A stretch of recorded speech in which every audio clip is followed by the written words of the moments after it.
Alors vous avez l'habitude que d'habitude je suis avec de belles filles, mais bon j'ai vu que les filles en avaient un peu marre, donc cette fois-ci je me suis dit bon allez, je fais plaisir aux filles et je ramène un beau gosse. Donc ce beau gosse c'est Raphaël. Alors Raphaël, comment est-ce que tu vas déjà? Ça va, super, merci. Et toi? Bah écoute, moi ça va plutôt pas mal, je viens de voir le premier épisode des Princes de l'amour saison 2, je dois dire que t'envoies déjà du lourd, hein. Quelques minutes et c'est déjà parti. C'est le début encore, Ouais. t'as rien vu là. Alors justement, première question, t'as été une figure emblématique de l'île des vérités sur Énergie 12, t'arrives sur W9. Comment est-ce que sont traités les candidats sur W9? Est-ce que c'est comme sur Énergie 12 ou pas? C'est ce qu'on a tous envie de savoir parce que généralement on a toujours la version des gens qui arrivent dans les anges et tout et qui nous disent Énergie 12 c'est merveilleux par rapport à W9. Et est-ce que l'inverse est vrai ou pas? C'est pas vrai. Rien n'est.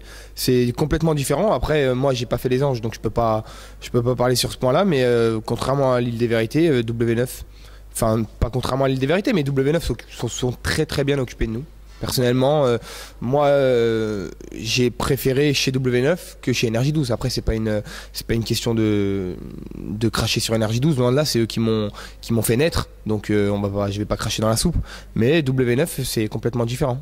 D'accord. Alors première question justement, comment est-ce que tu t'es retrouvé dans cette aventure des Princes de l'amour? Parce que voilà, figure emblématique d'Énergie 12, on t'imagine pas arriver chez W9 et tout. Comment est-ce que ça s'est passé? C'est eux qui t'ont contacté? C'est toi qui as dit que tu voulais refaire de la télé? C'est eux qui m'ont contacté.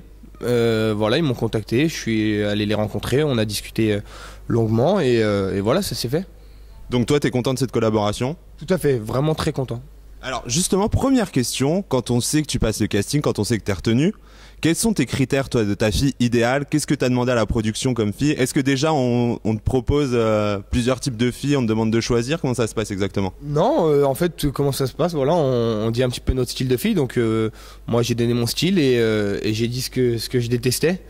Après voilà, ils m'ont pas montré de photos en me disant est-ce que c'est ton style ou pas. Moi je leur ai dit ce qui me plaisait plus ou moins. Et ce que j'aimais pas du tout. D'accord, donc là déjà on a vu le premier épisode, donc tout le monde va le voir une fois que cette interview aura été diffusée. Donc on peut dire qu'il y a des choix plutôt surprenants. Comment est-ce que toi tu l'as vécu justement, le fait qu'on te fasse des surprises comme ça, on peut dire ça comme ça?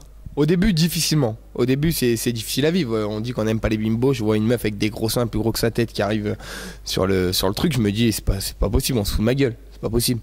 Mais après voilà, c'est vrai que elles sont là pendant une semaine, donc du coup on est obligé de parler un petit peu avec elles.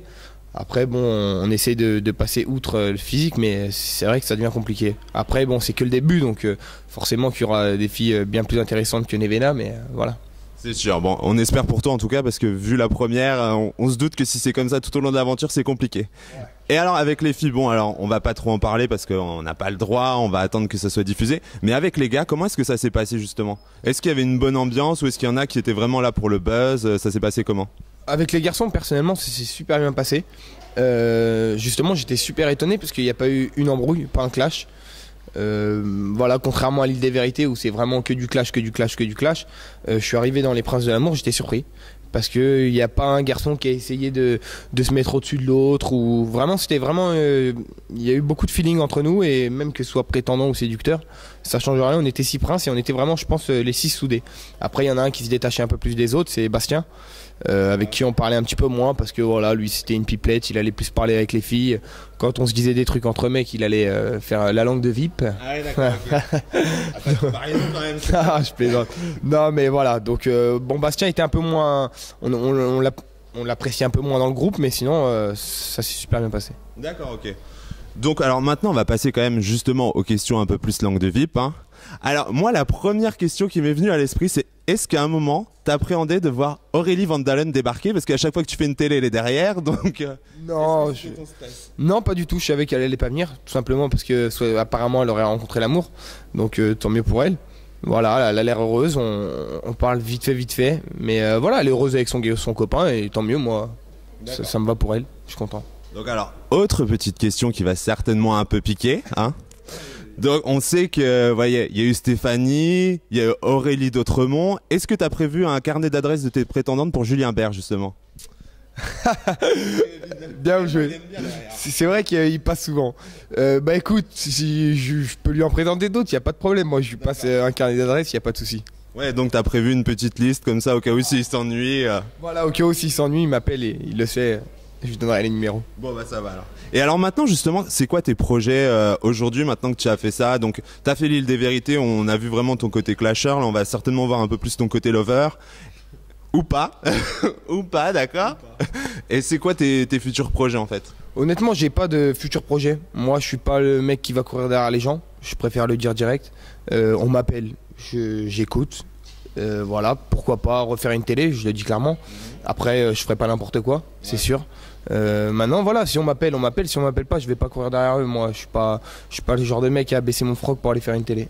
Et là, on sait qu'il y en a pas mal qui sont prévus sur la fin de l'année. Donc, sans nous dire de nom, est-ce que toi, tu as été approché pour des émissions ou pas encore? Pour l'instant, non. D'accord. J'ai pas été approché. Bon, alors en tout cas, sur Au Cœur des Tendances, vous connaîtrez toute l'actu de Raphaël. Quoi qu'il fasse, on le saura. Hein. Tu viendras nous en reparler. Donc, je vous donne rendez-vous sur Au Cœur des Tendances pour toutes les news sur les Princes de l'amour, sur Raphaël. Et franchement, moi, je vous dis à très bientôt. Et surtout, ne loupez pas les Princes de l'amour parce que ça va être vraiment du très lourd. Je pense qu'on a un Raphaël très en forme. Non, un petit peu, ça va. Mais vous allez vraiment bien rigoler. Il n'y a pas que moi, on est 6 dedans. Plus les filles, il y en a des vraiment bêtes. Donc regardez parce que vous allez vraiment bien rigoler. Voilà, allez, on vous dit à tous, à très vite, à bientôt.